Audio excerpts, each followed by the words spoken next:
Good day to everyone, especially to our esteemed Market Research Professor, Dr. Angelo R. Santos, and to our distinguished panelists, Dr. Annalyn M. Gamit, Dr. Joy N. Sevillano, Dr. Marilu P. Pascual, Dr. Jennifer G. Fronda, and Dr. Nestor Natividad.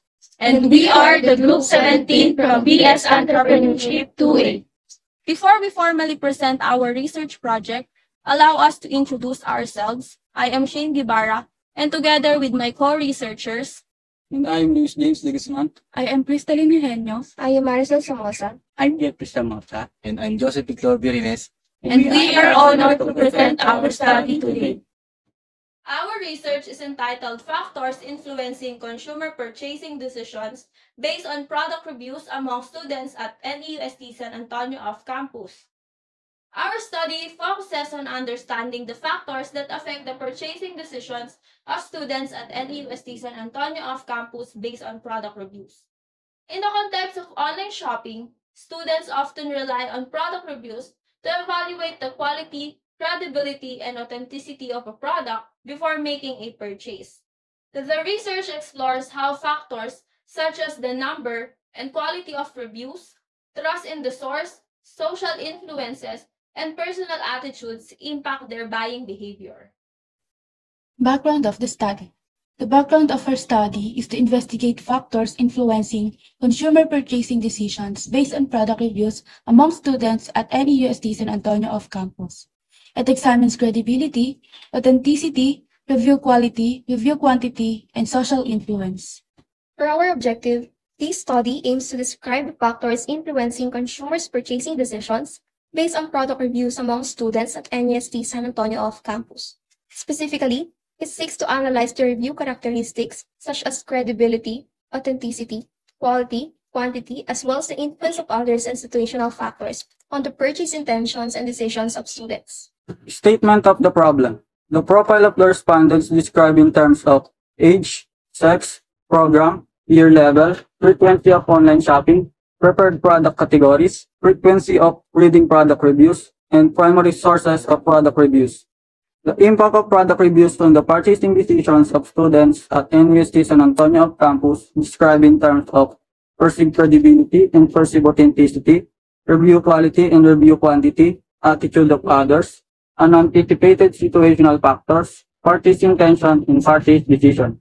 The benefits of product reviews and influencing the purchasing decision of students at NUST San Antonio off-campus described in terms of trust and credibility, cost-effectiveness, influence of influencers, the challenges and problems encountered by the student when using product reviews to market purchasing decision described in terms of ecosystem or completing reviews, difficulty in identifying of fake or biased reviews, limited availability of detailed reviews. For this study, we'll be using a quantitative research design para pag-aralan ng mga factors na nakaka-apekto sa decision-making ng mga students sa NUST San Antonio off-campus pagdating sa pagbili ng mga produkto based sa product reviews. Ang survey method ang pipiliin natin dahil makakatulong ito para mangalap ng numerical data na magpapakita kung gaano ka-importante ang product review sa kanilang purchasing decisions. Sa pamamagitan ng survey, malalaman natin kung paano nakaka-apekto ang mga ratings, feedback at credibility ng mga reviews sa kanilang decision kung bibili ba sila o hindi.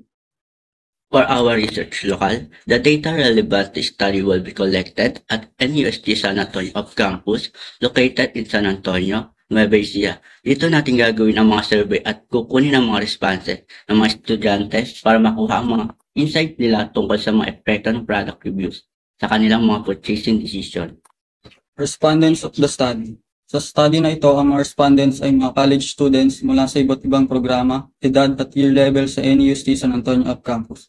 Gumagamit kami ng convenience sampling upang piliin ang mga aktibong gumagamit ng online product reviews tulad ng mga nagche-check ng reviews sa social media at e-commerce platforms bago bumili ng produkto.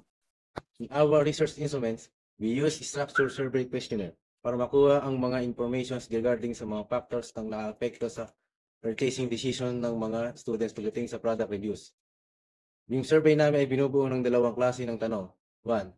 Close-ended questions or ito yung mga tanong na may fixed na sagot. Tulad ng pipili ka lang ng option. para mabilis at malinaw ang sagot. 2. Likert skill questions. Ito naman yung may choices gaya ng always, often, seldom, at never. Para malaman namin kung gaano kalakas ang impact ng bawat factor, tulad ng credibility, authenticity, or quality ng review. Ang goal nito ay para ma-identify namin kung alin sa mga review features ang pinaka-kumpluwensya sa decision ng mga estudyante kapag bibili sila online. Simple lang, pero detailed ang approach namin para mas accurate ang magiging results. Data gathering procedure. Nag-develop kami ng survey questionnaire using Google Form bilang pangunahing tool para mangolekta ng data. Ang questionnaire ay ginawa para malaman kung anong mga factors ang nakakapekto sa mga decision ng consumer sa pagbili ng produkto base sa mga product reviews. Bago namin ibinahagi ang mga questionnaire, pinaliwanag namin sa mga respondents ang layunin ng study at iniyak namin sa kanila na magiging confidential ang kanilang mga sagot. Hikayat din namin sila na magtanong o humingi ng clarification kung may mga hindi sila maintindihan sa mga tanong sa questionnaire, para masigurado na tama at klaro ang mga sagot nila. Statistical analysis of data. Para suriin ang mga data at sagutin ang mga katanungan sa aming pananaliksik, we use frequency counts and percentage para maunawaan ang mga profile ng mga respondents. Para naman suriin ang kaalaman ng mga respondents about sa mga factors na nakaka-impluwensya sa kanilang mga decisions sa pagbili based on product reviews, we also use weighted mean. Ang factors ng weighted mean ay mula 3.26 to 4, na sinusundan ng mas mababang saklaw na 2.51 to 3.25, 1.76 to 2.50, at 1 to 1.75. Sa pamamagitan nito, na-identify namin ang katumpakan ng kaalaman ng mga respondents tungkol sa mga factors na nakakaapekto sa kanilang desisyon sa pagbili based on product reviews. Results and discussion. Profile of the respondents. Based on the data, most respondents are in the 18 to 20 age range, accounting for 54.8% of the sample, followed by 21 to 23 years old at 38.7%. A smaller percentage of respondents are below 18 years old with a ratings of 1.6%. 24 to 26 years old is also 1.6%, and 27 years old and above is 3.2%. This indicates that the majority of the respondents are young adults, consistent with the typical age range of college students. In terms of gender distribution, 56.5% of the respondents are female, while 37.1% are male. Additionally, 6.5% of the respondents chose not to disclose their gender. This shows that the survey had a higher participation rate among females compared to males. For the respondents' program of study, 43.5% are enrolled in BS Entrepreneurship, followed by 40.3% in BS IT, and 16.1% in BID. This reflects that the majority of the respondents are from business-related and technology programs, with a smaller portion coming from education-related programs. When categorized by year level, the largest group of respondents are second-year students, with a ratings of 38.7%, followed by third-year students with a ratings of 30.6%, and the remaining respondents are distributed among first-year students with a ratings of 14.5% and fourth-year students with a ratings of 16.1%. Understanding the factors that influence students' purchasing decision is crucial in assessing how reviews shape their behavior. Table 3 provides valuable insight into these factors, focusing on review credibility and authenticity, review quality and quantity, social influence and situational factors, and lastly, purchase intention and purchase decisions. Key finding shows that students trust reviews with user-generated images and personal experiences with the ratings between 3.18 to 3.26, as well as verified buyer tags with ratings of 3.46 and balanced feedback with the ratings of 3.53. Quality reviews that provide detailed performance insight with the ratings between 3.40 to 3.24 enhance transparency, while a high volume of reviews rated 4.03 offers social proof, reducing uncertainties. Social influence favors recommendations from family and friends with the ratings between 3.2 over influences with a weighted mean of 2.69 due to skepticism of biases. Situational factors like sales promotions with ratings of 2.63 and sudden negative reviews with weighted mean of 3.24 are met with cautions. Positive reviews with ratings between 3.40 to 3.34 increase purchase intention, while negative reviews rates 3.27 deter purchases. Ultimately, students prioritize overall ratings with 3.21 weighted mean and reviews aligned with their needs with a weighted mean of 3.22 when making purchase decision. This table assesses how product reviews impact students' purchasing decisions, focusing on trust, cost effectiveness, and influence of influencers. Reviews are crucial for building trust with ratings between 3.35 and 3.5, indicating that students rely on them to trust a product or brand. Statements like product reviews help me trust a brand with ratings of 3.5, and I consider reviews from other consumers as an important factor with a weighted mean of 3.45, emphasize the value of authentic consumer feedback. Reviews also aid in making cost-effective choices with the ratings between 3.31 and 3.39, helping students avoid low-quality products and make informed decisions. With the ratings of 3.39 and 3.34, review boosts confidence and assists in finding the best value. The influence of social media influencers is weaker with the ratings between 2.51 and 2.79, suggesting that students are skeptical of influencers' endorsements, preferring regular consumer reviews. Trust in influencers' endorsed product was rated 2.65, and influencer recommendations in general receive a rating of 2.51. 5 outlines the challenges NUST San Antonio off-campus students face with product reviews. Conflicting reviews with ratings between 3.03 and 3.24 create confusion, making it hard for students to trust product quality. Mixed reviews rated 3.21 often overwhelm students, and a rating of 3.16 indicates they second-guess their choices due to varied feedback. Authenticity concerns with ratings between 2.92 and 3.24 arise when review lacks specific details, such as verifiable descriptions, 3.24 to 3.19, hindering students' ability to assess credibility. Generic feedback rated 3.22 causes hesitation about product quality. Bias and potential paid endorsements are significant concerns, with ratings between 3.18 and 3.34, especially when overly positive reviews lack justification, 3.26. Finally, the lack of detailed reviews with ratings between 3.19 and 3.38 reflects students' needs for thorough assessments. The highest rating of 3.38 shows students prefer comprehensive feedback to evaluate products' suitability, but the absence of such reviews creates uncertainty in their purchasing decisions. This study shows how product reviews greatly affect the purchasing decisions of students at NUST San Antonio off-campus. Key factors like credibility, authenticity, and review quality are important for building trust. Reviews with user-generated content, balanced feedback, and many positive reviews help improve the product's credibility. However, conflicting reviews and things like sales or sudden negative feedback can make students second-guess their choices. They also have trouble spotting fake reviews. In conclusion, the study highlights the need for clear, consistent, and detailed reviews to help students make more informed and confident decisions.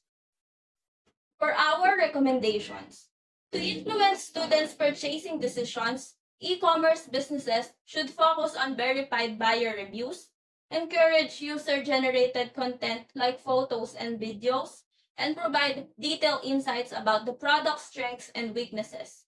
To address conflicting reviews, platforms can add tools to summarize common themes or offer expert analysis. Transparency is important, so reviews should clearly show if they are sponsored, and effort should be made to fight fake or biased feedback. Businesses should also focus on increasing the volume of positive reviews to boost social proof and offer incentives for students to write detailed reviews. Platforms can also add features that allow students to compare products based on reviews, helping them find the best value and strengthen customer loyalty. Nakatuon ang aming strategic plan sa pagpapalakas ng credibility, authenticity, at visibility ng product reviews. Gagamit kami ng verified buyer tags, user-generated content, at detalyadong feedback.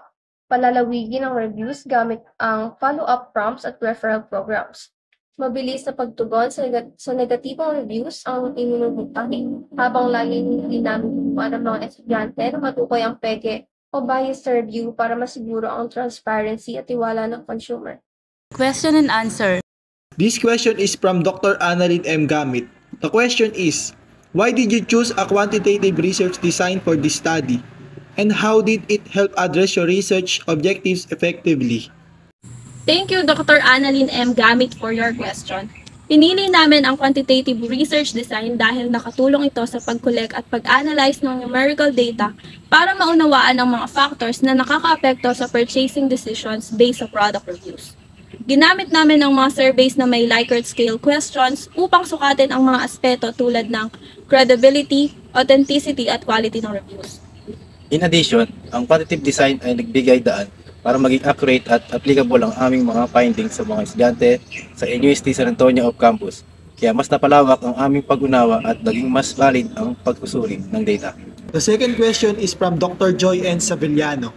The question is, among the factors you examined, credibility, authenticity, review quality, etc., which had the most significant impact on purchasing decisions, and what might this suggest about consumer behavior? Thank you, Dr. Joy and Savillano, for your question. Our findings show that review quantity had the most significant impact, with a weighted mean of 4.3. Pinapakita nito na pinapahalagahan ng mga students ang social proof. Pinaniniwalaan na ang dami ng reviews ay simbolo ng product's reliability and popularity. Bukod dito, mataas din ang score ng authenticity tulad ng reviews mula sa verified buyers at mga nagbabanggit ng pros and cons, with a weighted mean of 3.53. Ipinapakita nito na ang balance at detailed feedback ay nakakapagpalakas ng tiwala ng mga consumers. Moreover, this highlights a consumer behavior trend where trust is built not only through the quality of individual reviews but also through the collective endorsement of a product. Businesses can leverage this by encouraging more customers to leave reviews. The third question is from Dr. Marilu P. Pascual. The question is, based on your findings, what recommendations would you give to businesses to enhance the credibility and impact of their product reviews? Thank you for your question, Dr. Marilu P. Pascual. Para matulungan ng mga negosyo na mapalakas ang kredibilidad ng kanilang mga review, narito ang ilang rekomendasyon. Una, gamitin ang verified buyer tag o i-highlight ang mga review mula sa tunay na bumili para mapatunayang authentic ang feedback. Pangalawa, hikayatin ang user-generated content o pasiglahin ang mga customer na mag-share ng photos o videos kasama ng kanilang review. Pangatlo, i-promote ang balanced feedback o ipakita ang parehong positibo at negatibong review para sa transparency. Labanan ang fake reviews. Gumamit ng algorithms o third-party verification upang matanggal ang peking review.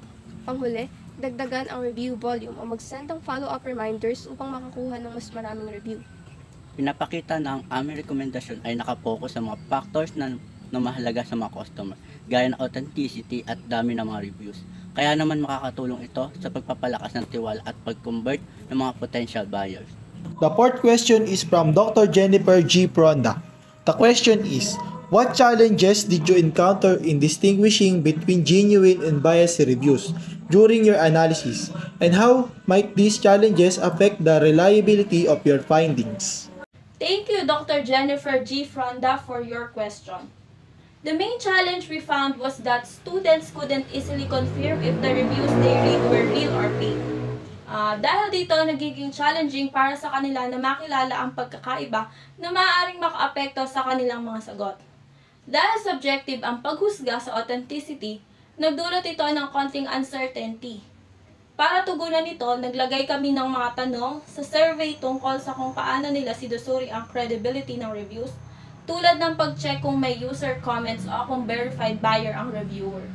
Even though personal opinions can affect reliability, our study focused on actual methods students use to judge reviews.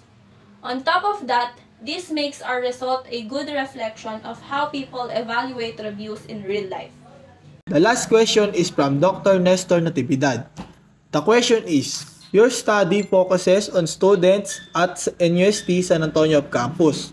How do you think the result would differ if the study were conducted on a more diverse demographic or in a different cultural context? Thank you for the question, Dr. Nestor Natividad. Kung ang study na ito ay sinagawa sa mas diverse na demographic o ibang cultural context, maaaring magbago ang mga resulta dahil sa pagkakaiba ng preferences, access sa technology at pananaw sa trust. Halimbawa, sa mga urban na lugar, mas mataas ang pag-depend ng mga tao sa online reviews dahil sa malaganap na e-commerce. Sa mga kultura naman na pinapahalagahan ang word of mouth, malaking epekto ang mga reviews mula sa influencers o community leaders. In terms naman sa old demographic, pinapahalagahan ang detailed reviews kaysa sa dami ng reviews, na nagpapakita ng mas maingat na approach sa online shopping. And to this study, ito ay nagbibigay ng baseline para maunawaan ang behavior ng mga estudyante. Kung pinalawak ang demographic scope, maaaring magbigay ito ng mas malalim na insights at magpakita ng flexibility ng review systems depende sa context.